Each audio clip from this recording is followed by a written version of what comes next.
तो ऑब्जेक्शन के बारे में खास बात यह है, आपको यह सीखना पड़ेगा कि ऑब्जेक्शन वो मुझे नहीं दे रहा, वो उस बिजनेस के खिलाफ नहीं है, बट उस ऑब्जेक्शंस के पीछे, उन ऑब्जेक्शंस के पीछे कहीं ना कहीं कुछ हिडन चीजें हैं जिनको हमें समझने की जरूरत है कि वो एक्चुअल में बंदा पूछ क्या रहा है आपसे, क्या वो एक्चुअल में ऑब्जेक्शन है भी।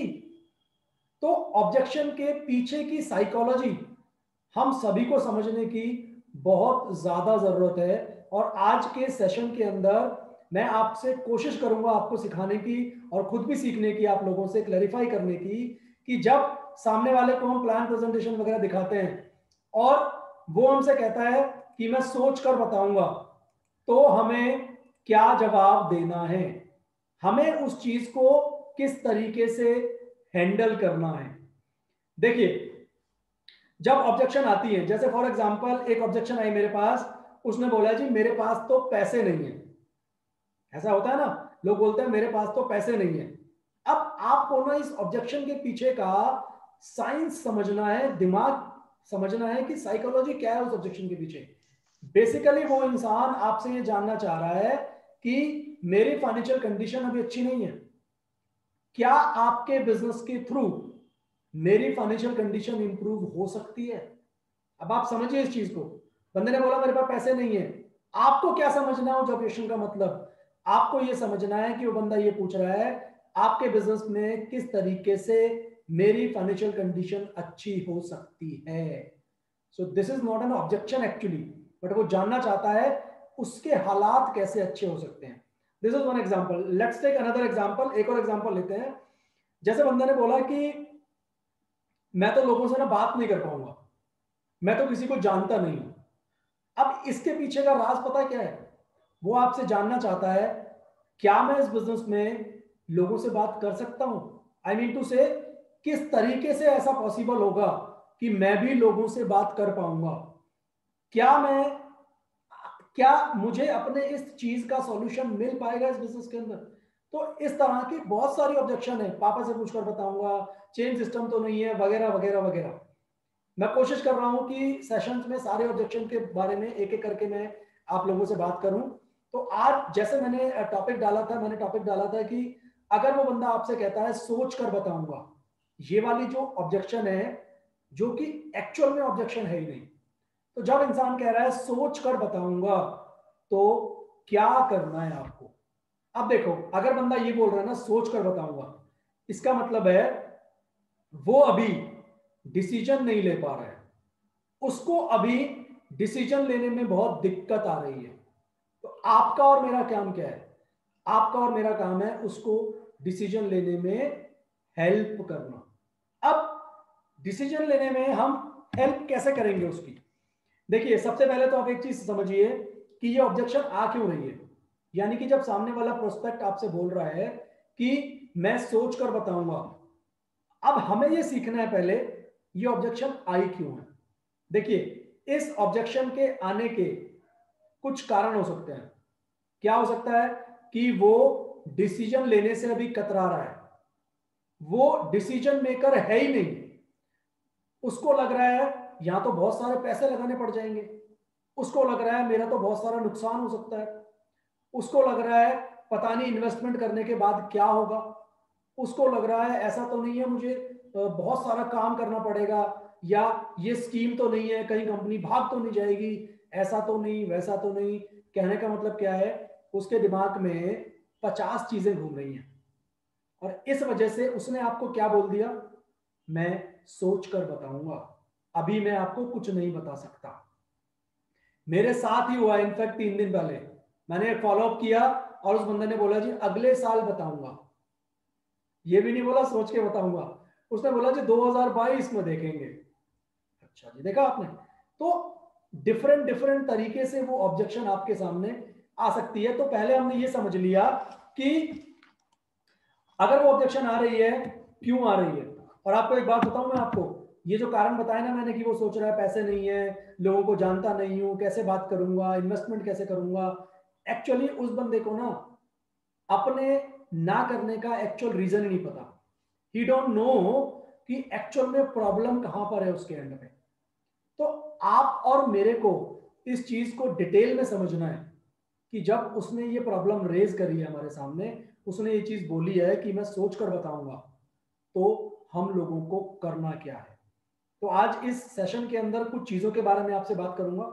देखिए, सबसे पहला काम हमें क्या करना है, सबसे पहले हमें आइडेंटिफाई करना है उसका एग्जैक्ट रीजन। उसने बोला सोच कर बताऊंगा, क्या है वो कारण जिसकी वजह से वो टाइम आपसे मांग रहा है सोचने का। क्या पैसे की उसे दिक्कत है, क्या वो टाइम नहीं लगा पाएगा इस बिजनेस के अंदर। फॉर एग्जाम्पल, हमने बात करते करते पता लगाया वो कहता जी मैं तो ना बहुत बिजी रहता हूँ, मेरी तो सिर्फ संडे छुट्टी होती है। अब उसको क्या लगा हमारे प्लान के अंदर कि इसमें तो ना रोज 2 घंटे लगाने पड़ेंगे।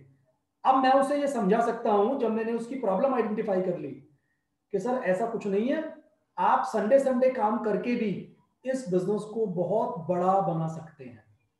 अब हमें सबसे पहले स्टेप में हम क्या कर सकते हैं, हमें उस बंदे की नीड को आइडेंटिफाई करना है, उसका एग्जैक्ट रीजन फाइंड आउट करना है कि वो किस वजह से ऐसा कह रहा है कि मैं सोचकर बताऊंगा।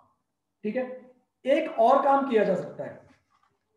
देखो, उसको मैं पता क्या बोल सकता हूं, जैसे उसने बोला कि मैं सोचकर बताऊंगा, अब आपको पता क्या बोलना है, ध्यान से सुनिएगा ये वाली चीज। आपको बोलना है सर वेरी गुड, ये तो बहुत अच्छी बात है, आप अपने सारे फैसले बहुत सोच समझ कर लेते हैं। मैंने यहां पर क्या किया, मैंने उसकी ईगो को हर्ट नहीं करना है। दोस्तों, ऑब्जेक्शन हैंडलिंग के वक्त ये बहुत खास बात है, आपको सामने वाले की ईगो को बिल्कुल हर्ट नहीं करना है, आपको उसकी बात से एग्री हो जाना है कि सर आप बिल्कुल ठीक कह रहे हैं, और मुझे बड़ी खुशी हुई ये जानकर कि आप तो बहुत सोच समझ कर फैसले लेते हैं। मैंने क्या करा यहां पर, मैं उसकी बात से एग्री कर गया, यानी कि मैंने उसकी ईगो को हर्ट नहीं किया। अब आगे हमारा काम क्या है कि सर बिल्कुल ठीक है, हमें तो वैसे भी हर काम को बहुत ज्यादा सोच समझ कर करना चाहिए, बट सर आपको पता है 2 तरह के लोग होते हैं। सर एक वो इंसान होता है जो सिर्फ सोचता रहता है, कोई एक्शन नहीं लेता है, ठीक है, और उन लोगों के लिए डिसीजन लेता है कोई और। ये हो गया पहली कैटेगरी के लोग।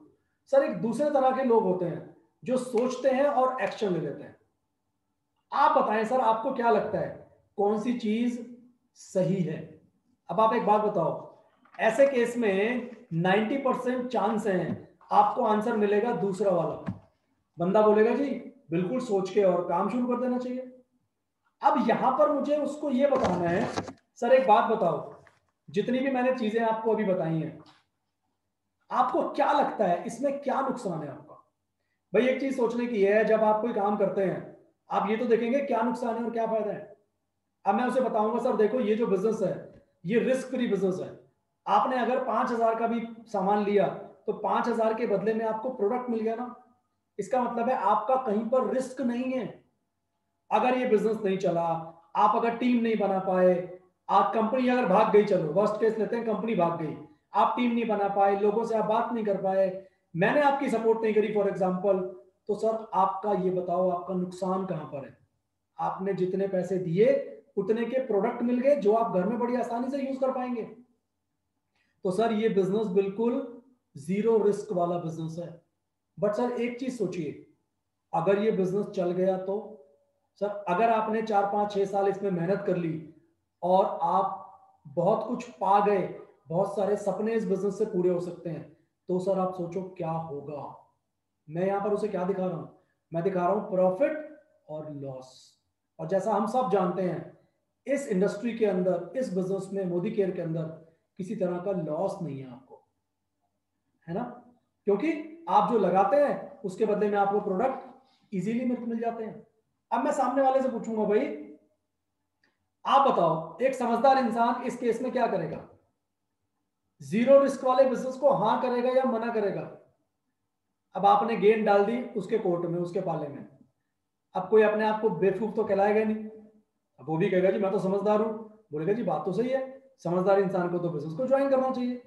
तो इस तरीके से ज्वाइनिंग के चांसेस हमारे सामने बढ़ जाते हैं। और पता है एक खास बात और होती है, दुनिया में कोई भी चीज तभी बिकती है जब हम उसकी प्रॉब्लम का सॉल्यूशन दे देते हैं। ये एक बहुत बड़ा पॉइंट है जो मैं धीरे धीरे और ज्यादा डिटेल में सीखने की कोशिश कर रहा हूं, कि जब तक आपके पास सामने वाले की प्रॉब्लम का सॉल्यूशन नहीं है तब तक वो आपके बिजनेस में ज्वाइन नहीं करेगा। इसीलिए हमारे बिजनेस के अंदर सबसे पहला कदम होता है उस बंदे की नीड को समझना, उसकी जरूरत क्या है, और उसकी जरूरत का सॉल्यूशन अगर मैंने अपने प्लान के अंदर दिखा दिया कि कैसे इस बिजनेस के अंदर आने के बाद और मेहनत करने के बाद आपका वो काम पूरा हो सकता है, आपकी इस प्रॉब्लम का सॉल्यूशन मिल सकता है, तो वो बंदा आपके बिजनेस को ज्वाइन करता है। और एक टिप और देता हूं मैं आपको, जो हम यूज कर सकते हैं जब हम ये वाली चीज को हैंडल कर रखे हैं। बस बंदे ने बोला जी मेरे पास तो मैं सोच कर आपको बताऊंगा। अब हम यहाँ पर एक चीज और बोल सकते हो, सर क्या आप मुझे ऐसी कोई 5 चीजें बता सकते हैं जो आप अपनी लाइफ में अचीव करना चाहते हैं? सर आप 5 चीजें बताएं मुझे, या आप सर एक बार इस पेपर पर लिख दीजिए वो 5 चीजें जो आप लाइफ में अचीव करना चाहते हैं। बंदे ने सपोज वो 5 चीजें आपको लिखकर दे दी। अब आपने क्या करना है कि सर ये जो 5 चीजें आप चाहते हैं जिंदगी में, क्या इन 5 चीजों को अचीव करने का आपके पास कोई ऑप्शन है? देखो अगर उसके पास इस बिजनेस के अलावा ऑप्शन है और वहां वो अगर काम कर सकता है तो वो कर रहा होगा ऑलरेडी उस फील्ड में काम, उस चीज पे वो काम कर रहा होगा अगर वो ड्रीमर है तो। बट अगर हम उसको बोले सर ये 5 चीजें आप बताइए ऑप्शन है, बोलेगा जी मेरे पास तो अभी कोई ऑप्शन नहीं है। अब मुझे ये बताना है सर हमारे बिजनेस से आपके ये पांचों की पांचों सपने किस तरीके से पूरे हो सकते हैं। अगेन देखो घुमा फिरा के बात कहां पर आई है, मैं उसकी प्रॉब्लम का सॉल्यूशन दे रहा हूं सामने वाले को, जो वो चाहता है अपने लिए अपनी फैमिली के लिए, वो नेटवर्क मार्केटिंग बिजनेस से 110% पूरा हो सकता है। तो हमें समझने की जरूरत है सामने वाले की नीड क्या है, हमें समझने की जरूरत है जब वो एक ऑब्जेक्शन हमारे सामने लेकर आ रहा है तो उस ऑब्जेक्शन का एक्चुअल में क्या मतलब है। ऑब्जेक्शन को कभी भी डायरेक्टली मत लीजिए, ऑब्जेक्शन के पीछे का साइंस हमें समझना है कि वो ऑब्जेक्शन जो रेज कर रहा है उसका मतलब है क्या। उसने बोला मेरे पास टाइम नहीं है, एक्चुअल में वो ये नहीं कह रहा मेरे पास टाइम नहीं है, एक्चुअल में वो आपसे ये पूछना चाह रहा है कि मुझे ये समझाइए कि मैं ये बिजनेस तो रेडी हूं ज्वाइन करने के लिए, मैं अपने बिजी शेड्यूल में से टाइम कैसे निकालूंगा। अब ये मेरा और आपका काम है उसको बताना कि भाई तेरा इतना बिजी शेड्यूल है, तू किस तरीके से इस बिजनेस को उस बिजी शेड्यूल के अंदर मैनेज कर सकता है। तो आपका और हमारा काम पता क्या है, उन लोगों को गाइड करना है, उनको समझाना है। देखो एक बंदा तो ऐसा होता है जो सुनने को बिल्कुल रेडी नहीं है, अब उसका तो कोई इलाज नहीं है। जिसने बिल्कुल ही कसम खा रखी है कि भाई ना तो मुझे नॉलेज लेनी है, ना मुझे इंफॉर्मेशन लेनी है, ना मैं ट्रेनिंग्स में आऊंगा, ना मैं पैसे लगाऊंगा, ना मैं सामान लूंगा, तो वो हमारे लिए काम का बंदा है ही नहीं। बेटर है उसको टाटा बाय बाय कर दिया जाए, उसको अभी उसके हाल पे ही छोड़ दो। बट जिस बंदे के अंदर थोड़ी सी हमें स्पार्क दिख रही है, थोड़ा सा हमें आग लग रही है उस बंदे के अंदर कि हाँ यार ये बंदा नीडी हो सकता है, इस बंदे को जरूरत तो है, इसका मतलब है दोस्तों उस केस में वो आपसे गाइडेंस चाहता है, वो अपनी प्रॉब्लम का आपसे सॉल्यूशन मांग रहा है। तो आपका और मेरा फर्ज है उसको इस बिजनेस के अंदर उसकी प्रॉब्लम का सॉल्यूशन दिखाना। देखो एक चीज तो बहुत ज्यादा क्लियर है कि अगर आपने इस बिजनेस के अंदर उसकी प्रॉब्लम का सॉल्यूशन दिखा दिया तो आज नहीं तो कल वो आएगा आपके पास ही, बशर्ते आप बिजनेस के अंदर टिके रहे, बशर्ते आपने क्विट ना किया हो, चैलेंजेस से घबरा कर आप भागे ना हो। एंड मुझे पता है जितने भी लीडर आज इस मीटिंग के अंदर बैठे हुए हैं दे आर ऑल चैंपियंस, वो मीटिंग्स में रहते हैं और वो नेवर क्विट वाला उनका एटीट्यूड है। इसीलिए ये बिजनेस इतना प्यारा है कि एक फैमिली बन जाती है और फैमिली में रोज ट्रेनिंग अटेंड करने का दिल करता है। मेरे साथ तो ऐसा ही होता है, जितनी भी ट्रेनिंग्स ग्रुप में आती हैं, हालांकि मैं सब नहीं कर पाता वो अटेंड, बट कोशिश ये रहती है ज्यादा से ज्यादा ट्रेनिंग्स में हम सभी बैठे। तो आज के बाद जब आपके सामने ये ऑब्जेक्शन आ जाए ना, ये सर सोच आपकी के आवाज कट बताना। रही है।